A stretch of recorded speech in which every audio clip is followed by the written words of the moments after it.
Hello guys, good morning.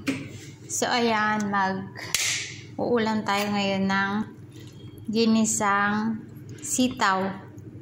Ginisang sitaw kasi wala tayong toyo, kaya ginisa na lang siya, hindi siya adobo. And so masarap naman siya. So kailangan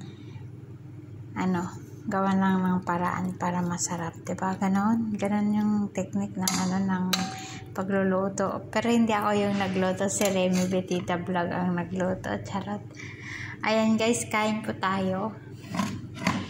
And then magpapakulo ako ng fresh milk. Ayan. So kain tayo guys. Wala kasing toyo, dapat adobo to.